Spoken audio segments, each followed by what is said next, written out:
back to another episode of the Mindset Map podcast with me, Rachel. Today I want to talk about self-confidence, and I have discovered through some of the research that I've done myself and some work with my own clients that I believe there are various steps towards that real kind of inner, deep, true inner confidence. And I believe that there are 7 steps to self-confidence, or 7 layers, if you will. And if we just work on the confidence piece, then we are missing all the other 6 layers underneath. And so what happens is it's really hard for that kind of real inner, true, strong confidence to really take hold if we're not doing the work underneath on the other 6 layers. So I wanted to share with you today a quick kind of whistle-stop tour through my 7 layers of self-confidence, 7 steps to self-confidence. So I'm going to quickly tell you what I think those layers are, and then I'm just going to go into a little bit of detail in terms of what we can do at each stage and how it kind of affects our confidence. So I believe that in order to gain true self-confidence, we need to master self-love. And in order to master self-love, we need to find self-acceptance. And in order to get self-acceptance, we need to look at our self-worth and our self-esteem. And in order to do that, we need to have self-compassion. And to get to self-compassion, we need to do self-exploration. And to start that self-exploration, we need to first have self-awareness. So those are the 7 layers that I believe it takes to get to that true inner confidence. So let's start with that first step, that first layer, which I believe is self-awareness. Because I really think that the first step to any journey is by just becoming aware, just getting more aware of who we are, the choices that we make, and just getting conscious of what's going on rather than kind of going through life and just reacting.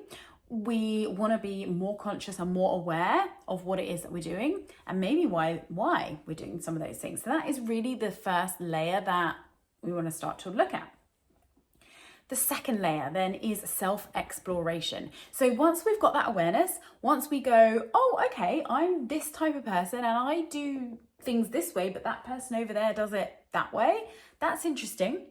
That's that awareness. Then we want to get curious, and that then starts this self-exploration. We really want to seek to understand ourselves more. We want to think about why we make the choices that we make, what makes us tick, what annoys us, what do we love, what excites us, what worries us, what motivates us. When we start to really get curious about these kind of things, we start to explore ourselves more and start to understand ourselves.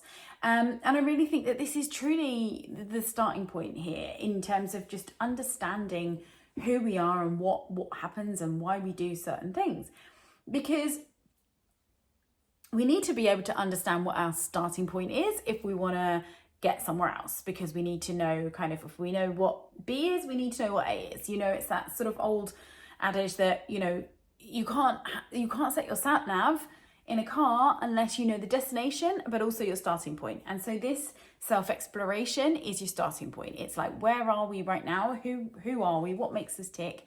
And you know, then we can start to look at where we want to head to. So that self-exploration stage is the second layer. Then we move to the third layer, which is self-compassion. And really, because what I find is as we start to explore and to understand ourselves more, inevitably we are going to find things that we don't like about ourselves.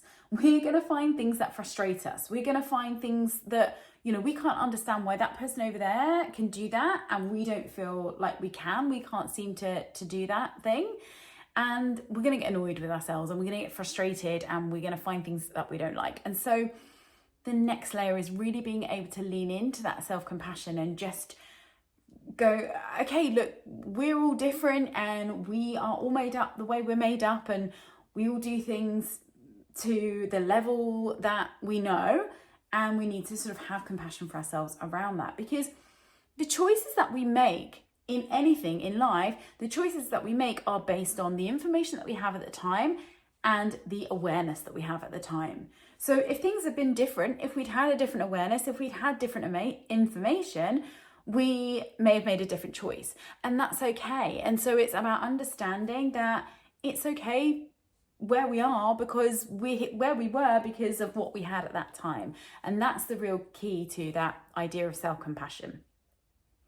So then our next layer on top of that is then looking at self-esteem or self-worth. And the definition of this is really how much do we value ourselves and our contribution to things. Because often, if we don't feel confident in situations, it's often not to do with a lack of confidence. It's really because we don't value our contribution. Let me give you an example. Say you're involved in a group discussion, but you don't feel confident to speak and say what you think and you're just listening to others, but you think, well, I'm not confident enough to say what I think. Often this boils down to the fact that you don't value something about yourself. You don't value your intelligence. You don't value your opinion. And this usually comes from, a random event that happened probably somewhere in childhood where you stood up in class and you said something and people laughed, or the teacher told you were wrong, or whatever it might be. And that's got logged into your subconscious and has led you to believe, I don't know, like your opinion is silly, or you're stupid, or you always say the wrong thing, or whatever it is that's led you to believe. That's now become logged. And so when you're in this moment now as an adult and you've got to speak up for yourself in these settings, that little voice inside from when you were a child, when this happened, that little voice is going, don't say anything because your opinion doesn't matter, or your opinion is silly, or you're stupid, or whatever it is that belief has come up. And that's what's happening. Now, obviously, with coaching, we can really dig into these kind of limiting beliefs and where they've come from, and we can really start to challenge and switch up these beliefs. But you can start to challenge them too yourself by saying, you really just asking yourself, is that still true? This may have something that happened when you were 7, 8 years old at school, but is that still true today? What evidence can you find to prove that it's true? But also, what evidence can you find to prove that it's not true? And I'm sure you'll have lots of examples where, your opinion has mattered, or you have said the right thing, or whatever the belief is that you've got. You can find lots of examples where that belief is not true. And so therefore that challenges how valid that belief is. So that's really around that self-worth piece, is really asking ourselves, do we value our opinion? Do we value our intelligence? Do we value what we have to say? And if we don't, then we want to start challenging where that's come from and why that's happening. So that's that fourth layer. Then the fifth layer is then the self-acceptance piece, because we need to get to this level of self-acceptance. But when I say this, I don't just mean like going, oh, well, that's just who I am. That's just what I'm like. And therefore, doesn't matter. That's just it. Because we can change anything that we want to change about ourselves. But change is hard, as I talked about in my last podcast episode. It's tough. It requires work. It requires determination. And it also requires a true desire to change it. So for me, self-acceptance is really about choosing the things that you're happy with and the things that you want to work on. Or maybe it's the things that you're happy with for now, because, with the best will in the world, we have to accept that we can't change everything at once. So some things are going to have to wait. So that self-acceptance piece is going, okay, I'm aware of all these things about myself, and these are the things that I want to work on and I maybe want to change and develop, but I can't do those right now. I'm going to work on this one. And so that is the acceptance piece, is really just getting comfortable with the things that we're not willing to change.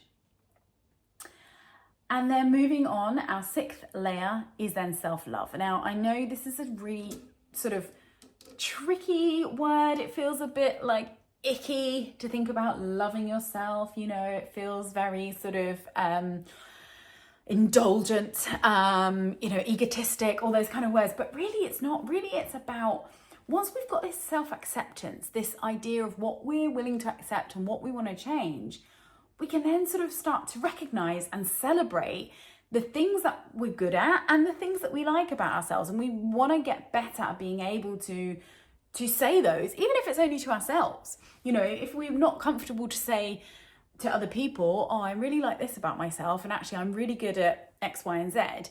Maybe we're not there yet. Maybe we're not comfortable with that yet. But what we can get comfortable with is saying them to ourselves. is saying, I am really happy with these things. And I know that my skills are X, Y, and Z.